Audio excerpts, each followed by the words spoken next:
ShadowTalk.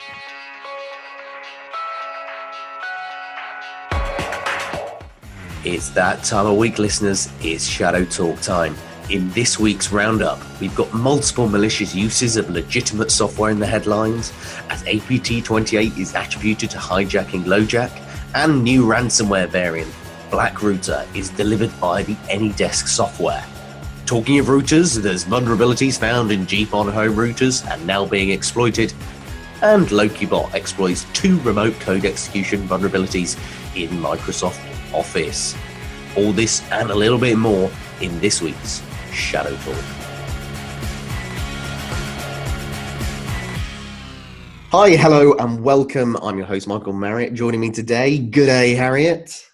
G'day, Mike. How are you going? Very well, thank you. Howdy, Harrison. Hey, everybody. How's it going? Very good.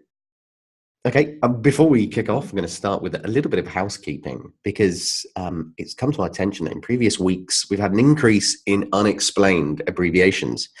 I am just as guilty as you, but we're going to be insisting on a $1 fine for each unexplained abbreviation used as in the pod.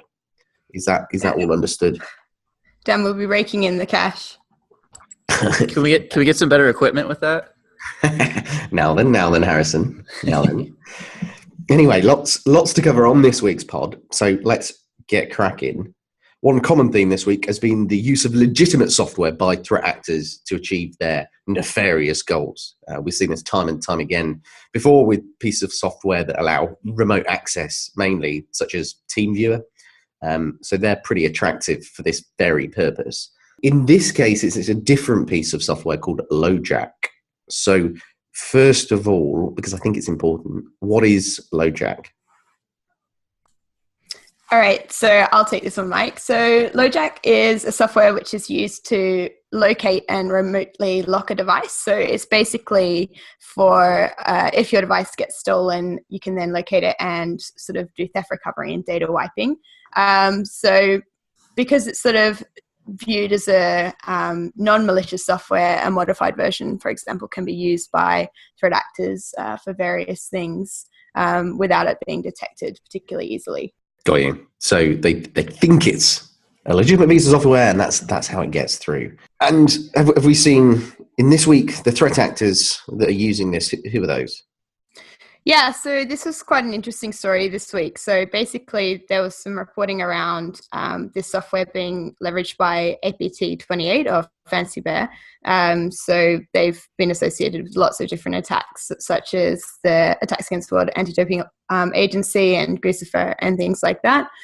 So what was found was that they had modified an element of the LoJack software, which then communicated with C2 domains or command and control domains, which were associated with the group's previous activity.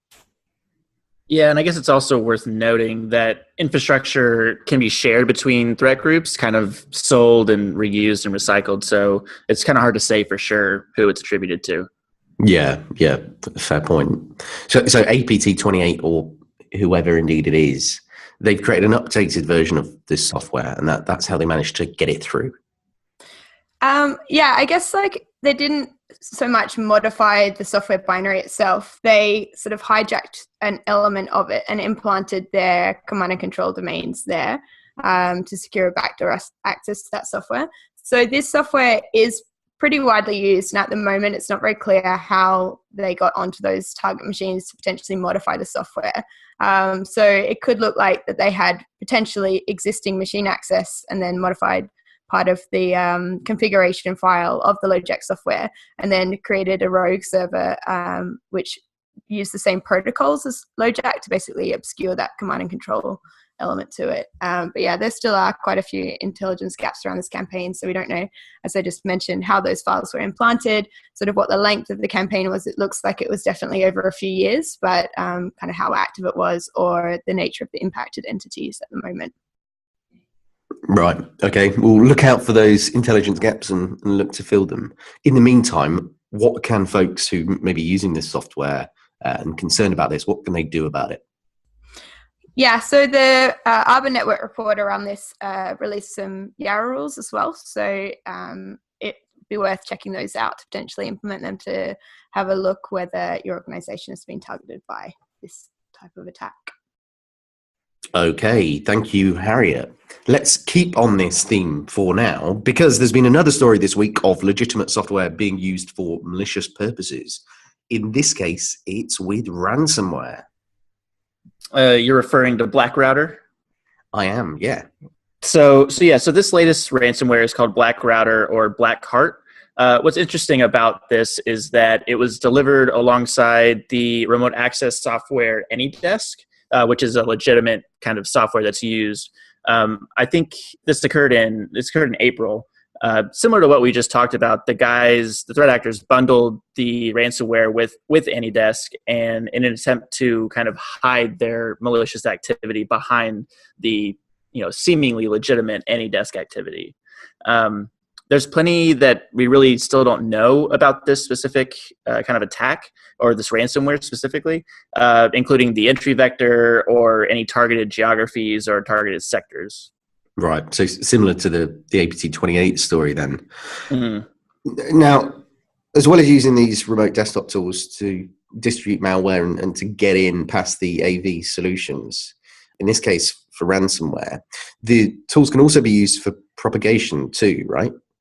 Yeah, they have been in the past, but there's really no evidence of that in this case specifically. Of course, that doesn't mean that we won't see something like that could occur kind of in the future with different variants of Blackheart. All right. You heard it here first, ladies and gentlemen. Let's turn from Blackrouter to hack routers, because we've got some vulnerabilities identified in GPON or GPON home routers. There are two vulnerabilities here, both of which, on a similar theme, allow for remote code execution, which is exactly the kind of thing you want if you're an attacker. These are CVE-2018-10561 and CVE-2018-10562. Yeah, vulnerabilities are always a bit of a mouthful to explain when you have to repeat the numbers. So there are two vulnerabilities here. One is an authentication bypass vulnerability. So that's the one ending in 561.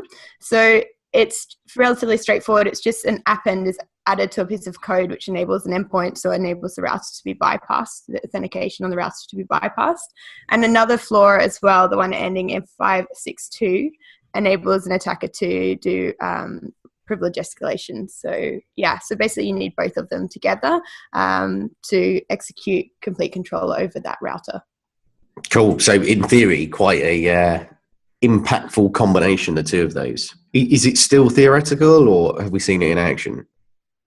Yeah, so this was another kind of demonstration of how quickly from disclosure to a POC to exploitation vulnerabilities go through in their sort of life cycle. So the reporting was released a couple of days ago, I think, with a POC, and this morning there was some news around that these vulnerabilities had been incorporated into a botnet.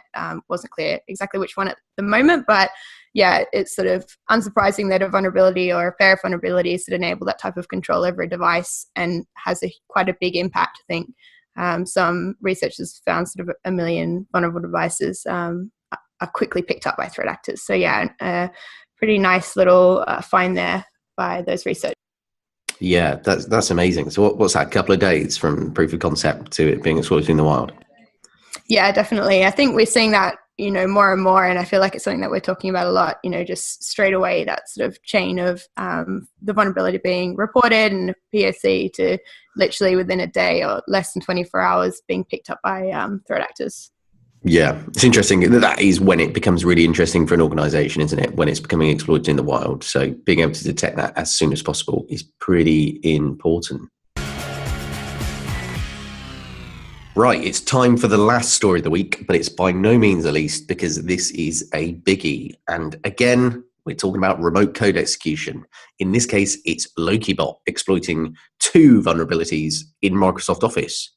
So first and foremost, what's Loki Bot? I am partly interested in this, but mainly I just need a bit of a break from all of this vulnerability chatter. Sure. So Loki Bot is an information stealing malware that's designed to target Windows operating systems. It's commonly distributed via spam messages and is often swapped out by the spam distributor with other malicious payloads, sometimes including the Dridex banking Trojan. The malware is advertised for sale online on several different hacker forums as an information stealer, including for the targeting of cryptocurrency wallets. And a lifetime license for a cracked version of the malware was advertised for an average of like $60. So because of this kind of means that attribution for specific campaigns can be a little difficult for Loki Bot specifically.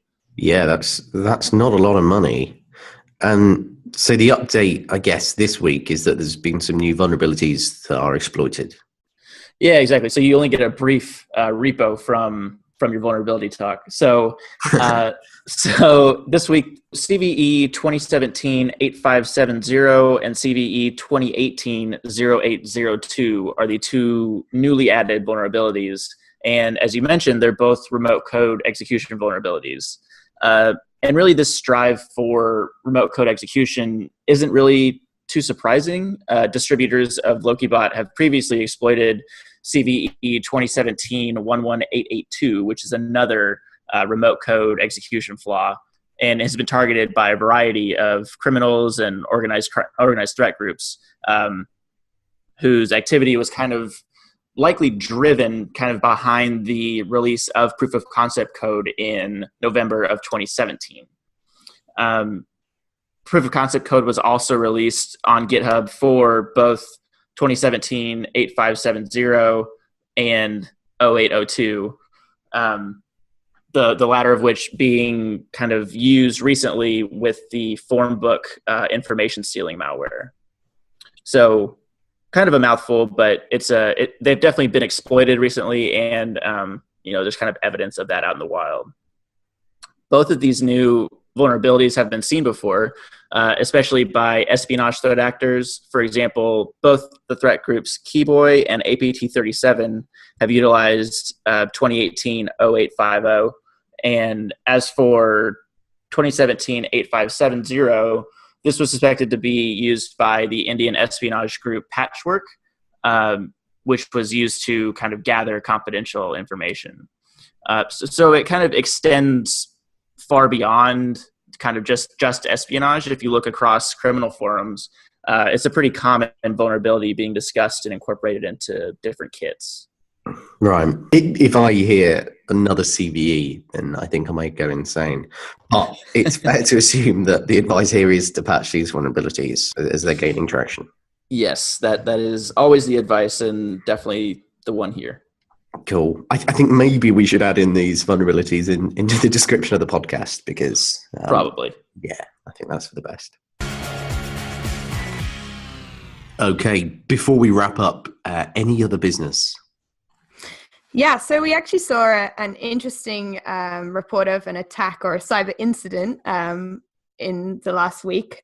So basically, there were some Mexican banks that had connectivity issues with the interbank electronic payment system in Mexico. So at the moment, it's not very clear kind of what happened, whether it was an actual issue with the system itself. So what the system does is basically enable real-time payments between different banks. So whether that's between banking customers or between the banks themselves. So yeah, it's just potentially could be quite an interesting incident affecting a banking transfer mechanism that's not the SWIFT network. But yeah, we'll see what comes out about this probably over the next few weeks and months. Yeah, makes a change from SWIFT being targeted. There was a failed attempt on a Mexican bank back in January 2018 that targeted the SWIFT platform. So we'll be looking for further information around that, I'm sure. Yeah, for sure. It's definitely an interesting one for all of the financial institutions and anyone potentially with banking locations in Mexico. Okay. Right. Moving on, I guess, then. Yeah, so I have a cryptocurrency event that I'm sure will entice you, Michael. I thought you got it all out of your system last week. No. So this week there was a new cryptocurrency mining campaign which targeted 3 exploits in Microsoft, Oracle, and Apache to distribute a mining malware for the Monero cryptocurrency. And this was basically exploiting the alleged NSA-developed Eternal Blue vulnerability, which was publicly leaked online in April of 2017. And so to date, the campaign has acquired over $295,000, which is pretty good. Malware distributors are increasingly targeting kind of multiple exploits in order to increase their infection rates and to make them more successful. So definitely, obviously something to keep an eye on. And I know we keep bringing up cryptocurrency, something I'm interested in and I think should be on kind of everybody's radar. Yeah, I've kind of got the tail firmly between my legs after saying why bother. But you've given me a number there, which is hundreds of thousands of dollars. So it's a lot of money. It is bare dollar bills. So I can understand a little bit more now. Right. So before we wrap up, let's go to each of y'all's key takeaways. Starting with Harriet, what have you got? Yeah, so this week was definitely a week for the vulnerabilities. So my takeaway is around that. So I guess my key takeaway for this week is around how threat intel can be really useful for helping vulnerability management. So by gaining insight into the vulnerabilities with proof of concept code which are being exploited, it can really help organizations prioritize patching. So particularly looking at vulnerabilities affecting assets on that are internet facing. So yeah, that's my takeaway for this week. Okay, and a good point indeed. Harrison, what have you got for us? Yeah, so mine's kind of similar, but it is not related to cryptocurrency, which will make you happy, Mike.